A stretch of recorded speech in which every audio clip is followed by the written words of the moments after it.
Cristo, nosso Senhor bendito, nosso Salvador. Amém, irmãos? Amém? Eu agradeço a Deus, o privilégio de estar aqui. Agradeço igualmente ao Conselho da Igreja, a iniciativa desta igreja, de modo especial na pessoa do seu pastor, o Reverendo Isaías, que somos amigos de longa data, né?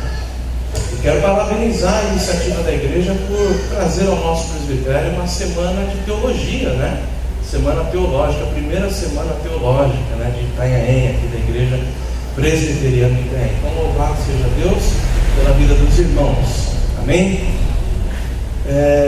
Agradeço a presença daqueles que estão aqui conosco para entender um pouco mais do que vem a ser a cosmovisão. Também agradeço a presença de alguns irmãos que vieram comigo, né, da igreja presbiteriana de Peruí. Muito bem. Queridos, sem mais delongas, vamos abrir a palavra do Senhor inicialmente. Primeiro livro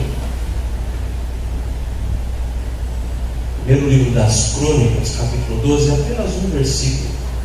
Será que a Bíblia fala sobre cosmovisão? Será que ela trata disso? Eu sei que alguns não saibam, talvez não saibam, melhor dizendo, que venha a ser isso. Explicarei. Mas será que a Bíblia fala sobre isso? Primeiro Crônicas, capítulo 12, versículo 32, que é um versículo que me chama muita atenção. Todos acharam? Sim? Diz assim a palavra de Deus: dos filhos de Isacar, conhecedores da época, para saberem o que Israel devia fazer. Até aqui, parte do versículo. Vou ler de novo. Vou ler novamente.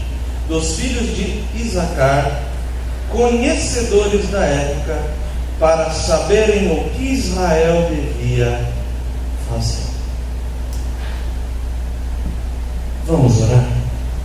Senhor, ajuda-nos, ó Deus, em nome de Jesus, a entender um pouco mais sobre a vida, sobre a Tua revelação maravilhosa, a palavra do Senhor, as sagradas Escrituras, sobre aquilo que ela tem, ó Deus, para nos ensinar acerca de Ti mesmo, de nós e da própria vida.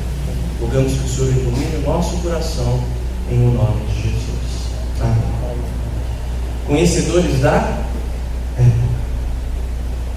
Mas, irmãos, o crente ele precisa ter um conhecimento, um discernimento daquilo que acontece à sua volta, sobretudo no campo da ideologia, no campo do pensamento e das ideias. Isacar era uma das 12 tribos de Israel, e aqueles homens discerniam a sua época porque eles tinham uma leitura daquilo que acontecia no ordinário, no cotidiano, nas esferas da própria sociedade, não apenas na esfera religiosa.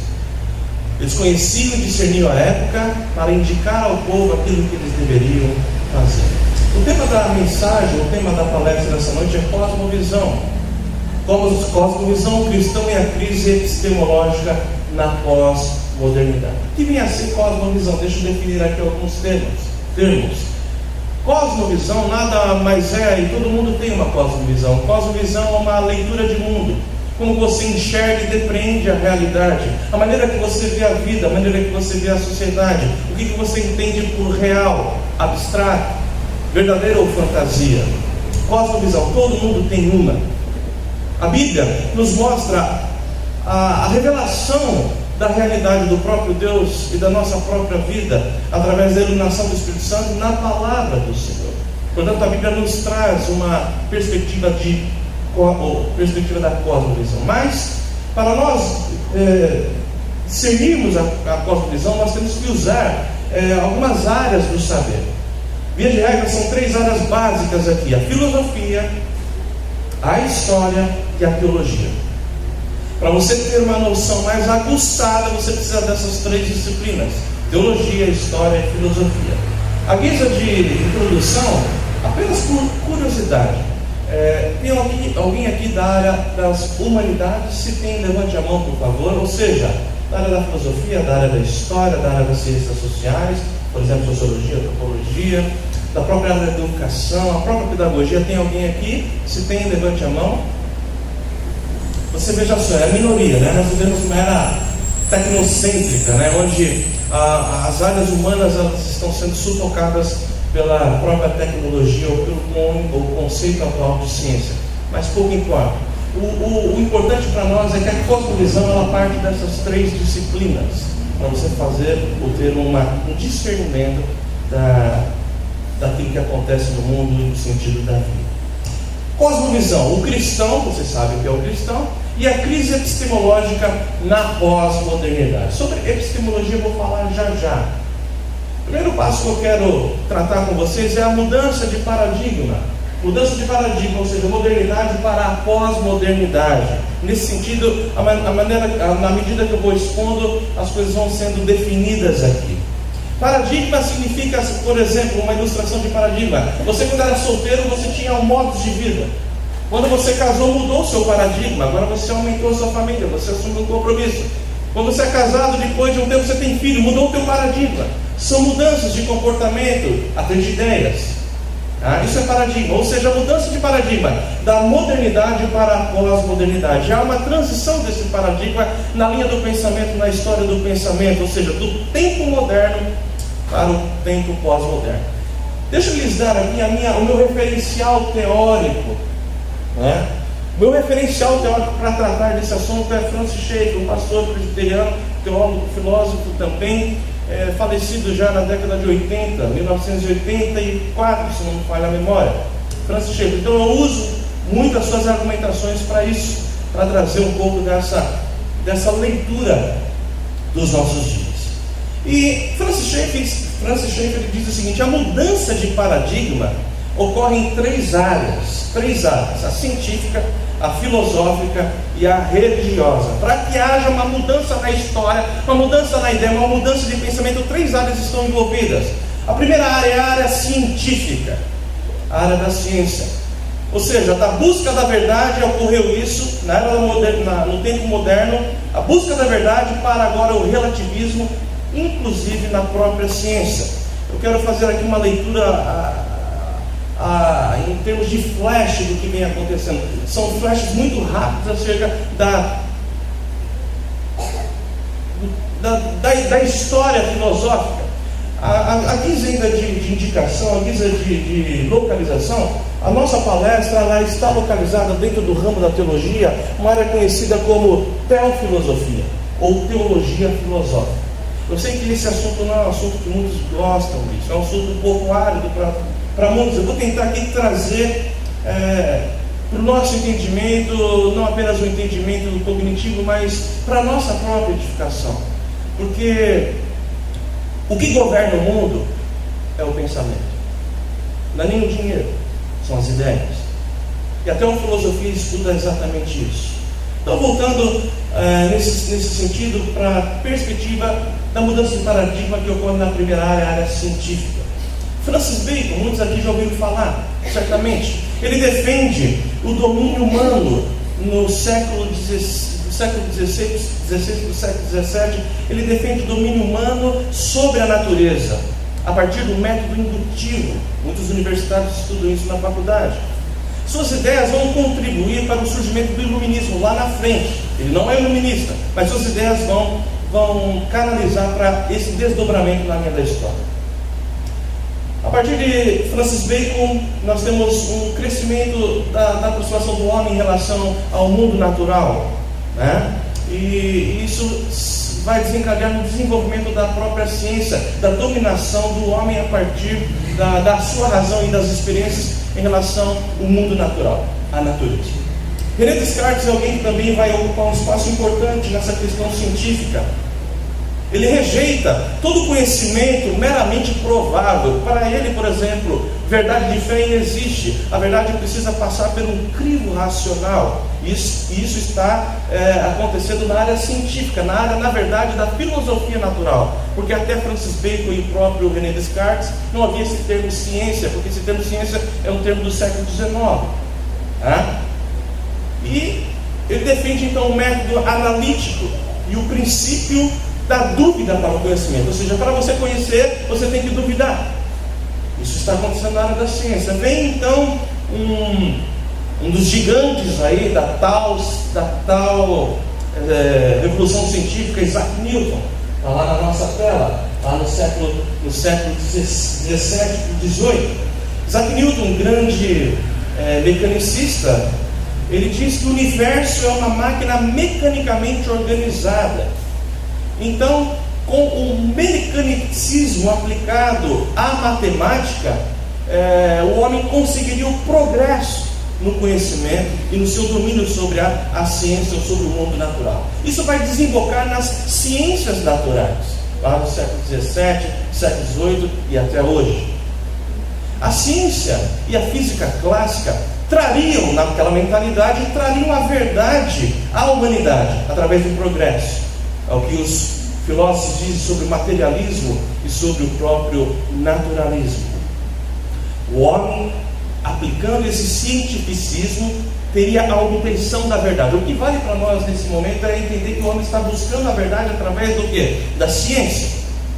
O método científico, mas não se restringe apenas à filosofia natural. Ele vai ser aplicado também à própria teologia, à filosofia, à sociologia e à própria biologia. Nós temos aí o pensamento positivista de Augusto Comte. Isso vai se desenvolver também a partir do conceito de ciência natural lá no século XIX. Tudo isso, irmãos, está fomentando na história do pensamento um movimento conhecido como iluminismo. E você que tem o seu neto ou seu filho aí na escola, ele vai estudar isso. Para alguns aqui esse assunto está um pouco deslocado, mas os seus filhos estão estudando isso na escola. O iluminismo, ele ocorre, ele vai ganhar força e peso do século XVIII até o século XIX.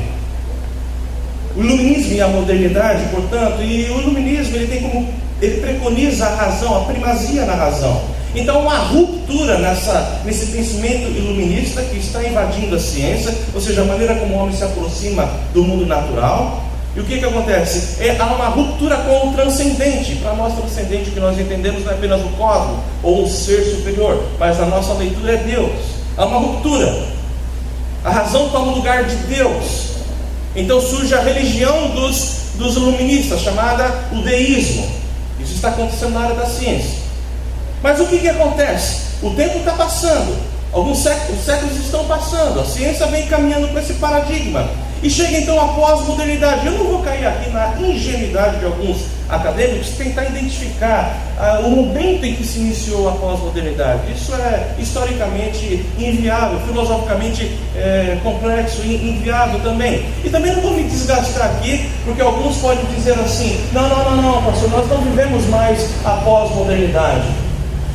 Eu não vou ficar aqui discutindo termos. Existem alguns acadêmicos que gostam de escrever sobre isso, quando eu entendo que a urgência é entender o espírito da época. Então você pode chamar de modernidade tardia, era pós-cristã, modernismo ou pós-modernidade. O que vale para nós é o espírito da época, a cosmovisão da época. Ok? Então chega a pós-modernidade a partir... Está lá na tela? Sobe um pouquinho, por favor. Isso. A partir de meados do século XX. A partir de meados do século XX. O que acontece? A teoria da física clássica, ela não dá conta no mundo dos estudos dos fenômenos atômicos. A teoria da relatividade e a teoria quântica que está acontecendo na ciência vai pulverizar, vai derrubar os princípios e conceitos da visão mecanicista da vida, da física clássica de Newton, por exemplo. Vai ter uma mudança de como o homem vai ver não apenas a natureza, mas a própria vida. A física newtoniana não dá conta então das descobertas atômicas. E erroneamente, alguns estudiosos vão dizer que a teoria da relatividade de Einstein, Albert Einstein, preconizou, contribuiu para a disseminação do relativismo. Isso é um erro. Einstein nunca defendeu isso. Isso está acontecendo no campo da ciência. Mas como ele disse, para que haja um deslocamento do paradigma, há 3 áreas têm que estar envolvidas. Falei da ciência, tem a área da filosofia agora. Está acontecendo paralelamente, tudo junto. E a filosofia, nós podemos entender ou partir do iluminismo para o existencialismo, a filosofia existencial. E Nietzsche ocupa um papel importante aqui. Por quê? Porque ele propõe que todo conhecimento é apenas interpretação, todo conhecimento é uma construção. Ele defende a morte do eu transcendental. O que ele está querendo dizer é o seguinte: ele defende a morte de Deus. Deus está morto. Mas não que Deus está fisicamente ou espiritualmente morto, é que não há contato da igreja, do crente, do homem, da sociedade com Deus. Portanto, ele não crê em revelação, ele não crê nisso. E ele propõe então que o conhecimento é construído pelo homem. O conceito, ele vai defender o conceito de eterno retorno. Alguém já ouviu falar sobre isso? Levante a mão, por favor. Eterno retorno. Temos aqui uma pessoa, o Aldir sabe sobre isso. Ele vai dizer o quê? Que as coisas, elas caminham de uma maneira cíclica e que conforme o tempo vai passando, a época vai passando, o que vai acontecer na sociedade é o que já aconteceu no passado: guerras, epidemias e etc. Não há esperança, tudo é repetição. Isso vai desencadear um movimento chamado niilismo, a teoria do caos. Não há sentido para a vida, não há propósito de vida. Isso está acontecendo na ciência, de certa forma, mas sobretudo na filosofia. E Nietzsche foi protagonista da filosofia existencial, já explico sobre isso. Mas a filosofia existencial, ela é estribada na falta de verdade absoluta, porque tudo passa a ser a interpretação, tudo passa a ser interpretação individual. Então, Nietzsche desperta o desespero do homem moderno, a falta de esperança de se obter a verdade universal. Mas quando eu falo aqui de desespero, eu não estou querendo dizer o desespero, muitas vezes, que o crente se aflige com uma enfermidade, com um problema, com um desemprego. Não é nesse sentido, não é nessa conotação. É o desespero que a sociedade, que o homem está envolvido em relação a saber se existe verdade, tanto de fé, ou verdade no mundo físico, se há uma verdade, e se o homem pode conhecer a verdade. Nietzsche então é a mola propulsora, de certa forma, para essa desesperança. E nós vivemos uma geração totalmente desesperançosa, que abandonou o conceito de verdade. Aliás, agora tudo é verdade o quê? Relativa. Esse princípio está ali na gênese da filosofia existencial. O que tem a ver a filosofia existencial, amados? É a busca de sentido fora da realidade objetiva. Ou seja, é o abandono da racionalidade. Para você conhecer a verdade, você precisa ter uma experiência individual. Você precisa ter esse contato com a sua existência. E então ele vai defender a filosofia, melhor dizendo, que toda razão humana está excluída da experiência pessoal. No mundo racional, no mundo das ideias, só existe o pessimismo. Por quê? Porque aquilo que tinha sido aventado, a propaganda da modernidade, de que o mundo melhoraria pela ciência e pelo conhecimento racional, vai ser frustrado na linha da história. E vou mostrar aqui alguns fatores históricos que corroboraram com isso. A filosofia existencial, ela é marcada então pelo pessimismo no mundo racional. Tá? Temos alguns protagonistas dela. Jean-Paul Sartre, quem já ouviu falar? O pessoal mais aí de 60 anos, 70 anos deve conhecer. Jean-Paul Sartre, Albert Camus, Martin Heidegger, Karl Jasper. São escritores europeus da Europa Central que começam por isso nos seus escritos, nos seus argumentos, nas suas próprias elucubrações, e publicam isso. Surge na Inglaterra um escritor inglês chamado Aldous Huxley. Esse camarada é envolvido pela essa filosofia existencial a tal ponto que ele diz o seguinte: não, nós temos que importar algum sentido de uma experiência não racional. Então, a guisa de observação do mundo oriental, ou então das experiências com alucinógenos de algumas tribos, ele vai entender que a droga poderia trazer à sociedade alguma razão para a sua existência. Olha que coisa louca!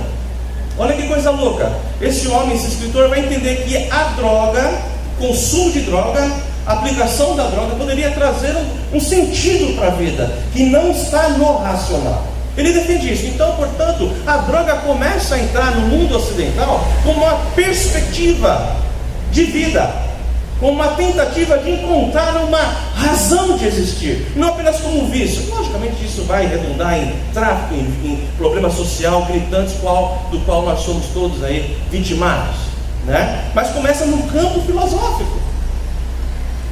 Por isso que eu disse, o que governa o mundo é a filosofia, irmãos. E nós vivemos na época da antifilosofia. Já explico o que quer dizer essa antifilosofia. Então, essa filosofia existencial, ela vai invadir e vai influenciar áreas da vida humana. E agora talvez vai ficar um pouco mais fácil, porque eu trouxe aqui algumas ilustrações para mostrar para os queridos como que isso vai tocar as nossas vidas. Por exemplo, na modernidade, olha só, antes de falar da modernidade, a influência do existencialismo, dessa filosofia na arte. A arte passa a ser pautada na indeterminação, ou seja, não tem que se definir, não tem que se determinar nada, tá? Mas na modernidade, antes da pós-modernidade, porque a filosofia existencial é um marco, é uma égide dos nossos tempos, portanto, antes disso, na modernidade, o homem tentava pintar o quê? Esboçar o quê? Como escultura, fazer o quê? A realidade, né? Alguns expoentes da arte existencialista, não sei nem se isso se chama ou se dá essa denominação aos artistas, mas nós podemos falar isso certamente porque eles eram adeptos dessa filosofia existencial, tá? Salvador Dalí, Pablo Picasso, Marcel Duchamp. Mas antes de explorar algum desses quadros ou alguma dessas obras de arte, a arte na Renascença, como que era? Nós temos a estátua de Davi. A definição aqui não é boa, mas se você observar pela internet, aqueles que tiveram a oportunidade de conhecer, por exemplo, na Itália, essa obra foi feita em 1504, olha o tempo que faz. Michelangelo é o autor, em todos os traços da exatidão anatômica, detalhes das veias, porque o homem buscava pintar o quê? Extrair nas suas telas ou nas pedras o quê? O mundo real, aquilo que existia. Era a busca da modernidade pela verdade, expressar a verdade. Veja só, por exemplo, aqui nós temos um outro quadro, pode subir.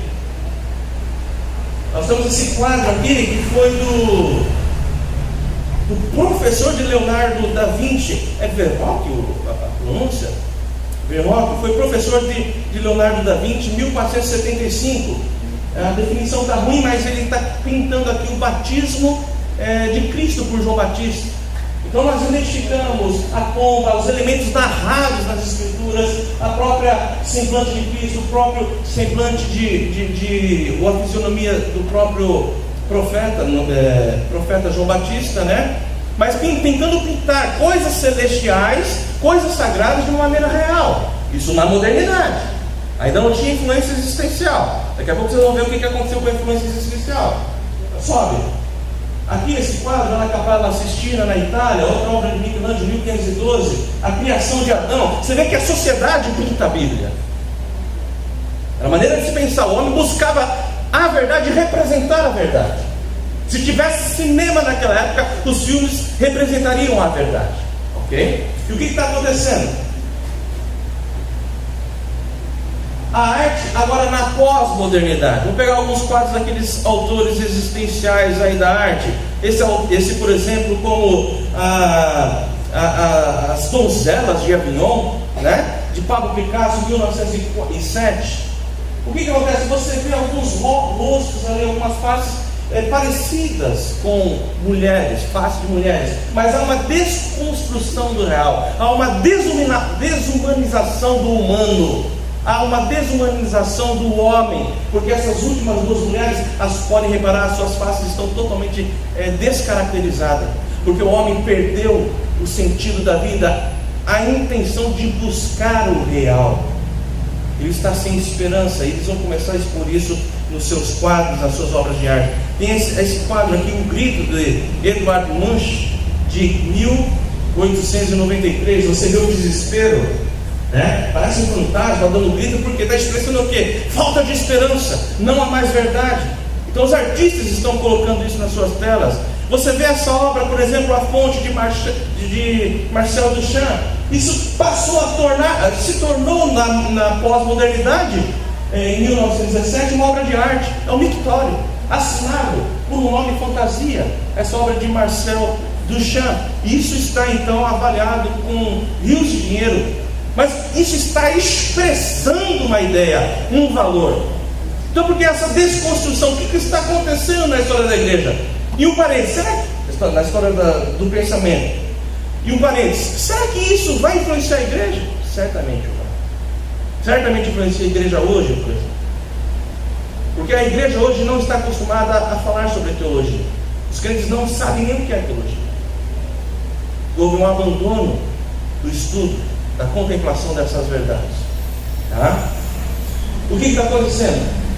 Agora vocês vão entender melhor, vocês vão entender melhor, não é que vocês vão entender, vocês vão entender melhor, porque eu trouxe aqui uma experiência do Brasil.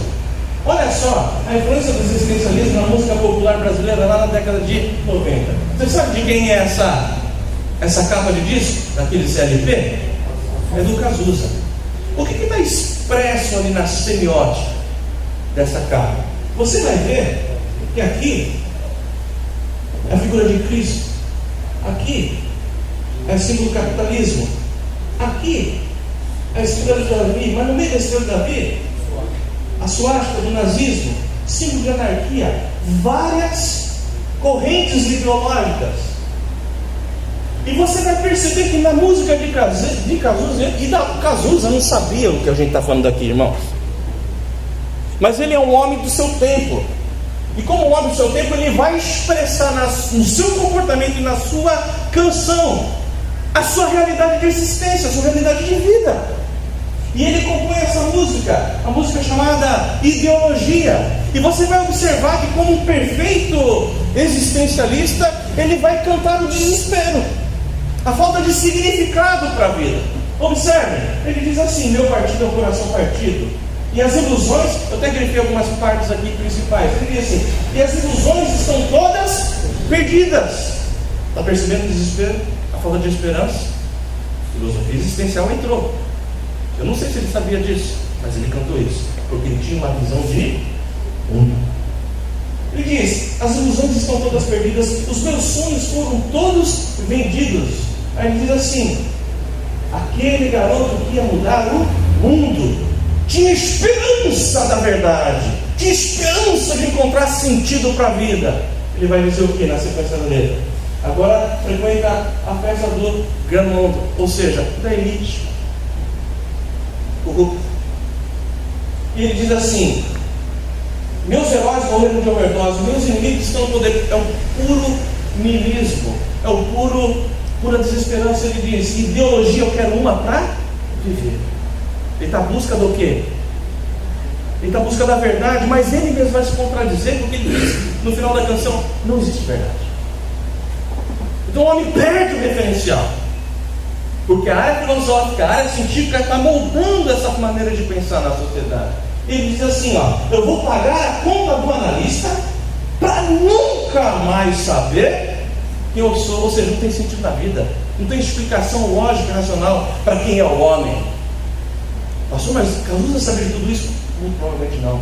Mas repito, ele cantava a maneira como ele viu o mundo. E nós vivemos nessa sociedade.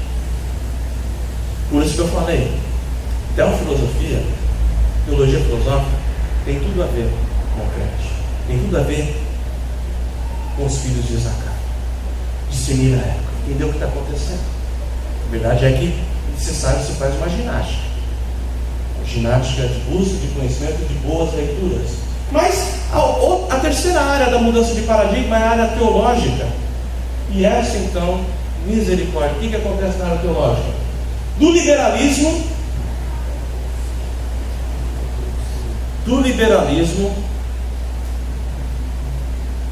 para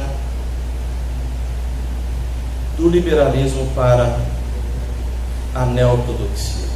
O liberalismo é o racionalismo teológico, século XVIII, século XIX. Friedrich Schleiermacher, que é um dos expoentes do liberalismo teológico, está lá, século XVIII, século XIX. E o que acontece com esse alemão? Dá-se a origem à chamada teologia liberal do século XX. Teologia liberal não é se a irmã pode vir de saia na igreja e com uma camisa com decote. Não é liberal no sentido moral, mas é no sentido crítico de como o homem deve se aproximar das Escrituras. Então dá aí aquilo que os pastores... Aliás, tem mais pastores aqui? Algum pastor? Daquilo que os pastores estudam sobre a baixa crítica, a crítica textual. Esses homens mergulham nisso. E o que acontece nesse mergulho? O pressuposto da teologia liberal é eliminar todos os elementos sobrenaturais. Por quê? Porque eles não podem ser explicados pela razão. E se não pode ser explicado pela razão, tem que ser eliminado da Bíblia. Especialmente os milagres, por exemplo, o sobrenatural do Novo Testamento. Então há uma negação da historicidade dos milagres de Jesus.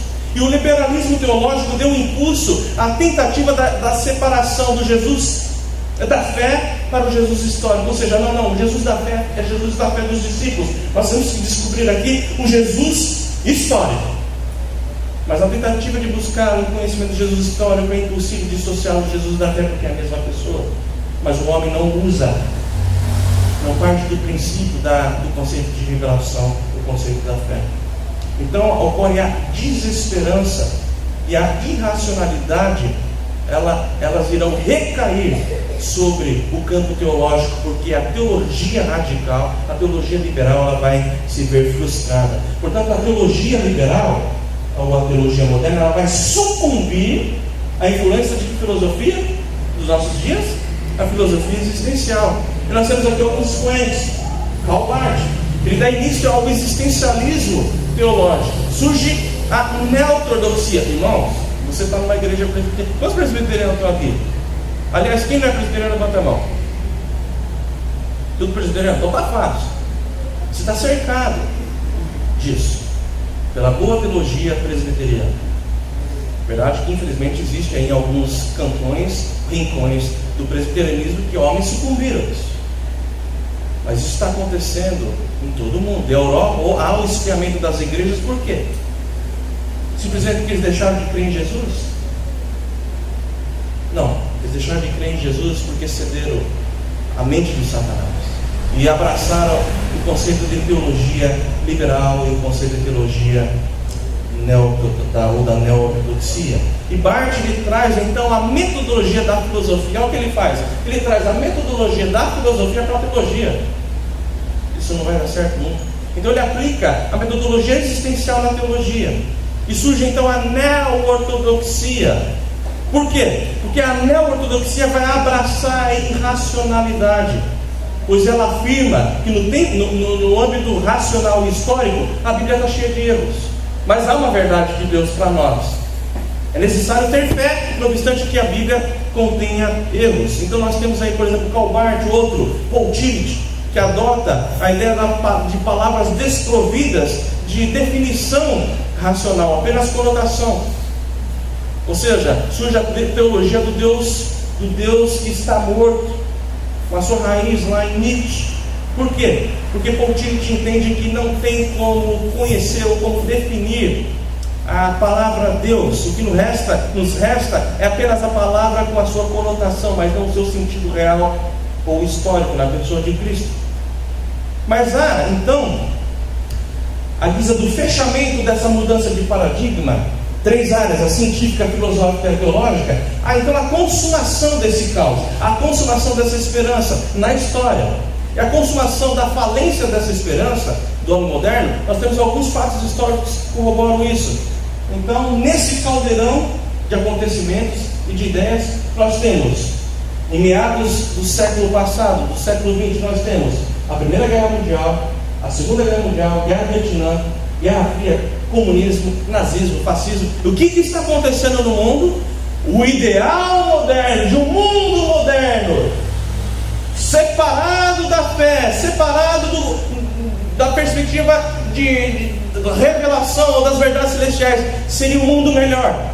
Então esse homem, a humanidade se frustra, porque no meados do século passado só tem desespero, guerra, e há um abandono diametralmente oposto de filosofia e de comportamento social. Essa é a mudança de paradigma. E hoje nós entendemos que o homem, ele não crê na verdade absoluta. E por que ele não crê na verdade absoluta? Porque ele entende que toda vez que o homem buscou na ciência, na filosofia e na própria teologia a verdade absoluta, o resultado foi o quê? Frustração. Então, pulverizada, impulsionada pela filosofia existencial, hoje o homem crê em muitas verdades. O seu neto e os seus filhos estão sendo vítimas disso na faculdade, tá bom? Porque quem está dando aula para eles está ensinando isso. Vocês não têm dúvida. Vocês não têm dúvida, não. Mudança do paradigma moderno para o pós-moderno, porque não tem como entender o paradigma pós-moderno se eu não entender o moderno. Tivemos então a mudança, o deslocamento desse paradigma. E o substrato disso não há verdade. Nós vivemos na ausência de verdade absoluta, de verdade universal, e o que para é a desesperança. E cada um tem que ter então a sua experiência pessoal, e essa experiência pessoal vai lhe outorgar algum sentido para a vida. É isso que a nossa sociedade, o pensamento contemporâneo pensa, vive e busca. Sobre a crise epistemológica na pós-modernidade, Francis Schaeffer diz algo muito interessante sobre a linha do desespero. Ele vai dizer o seguinte: que toda essa esfera, toda essa perspectiva que ocorre no pensamento vai afetar primeiro a filosofia, depois vai afetar a arte, vai afetar a música, vai afetar a cultura geral e vai afetar as igrejas, como de fato afetou, porque afetou a teologia. E o que vem a ser epistemologia? Epistemologia é uma área da filosofia que se concentra na teoria do conhecimento, ou seja, visa resgatar, visa buscar a natureza, os limites e a validade do conhecimento.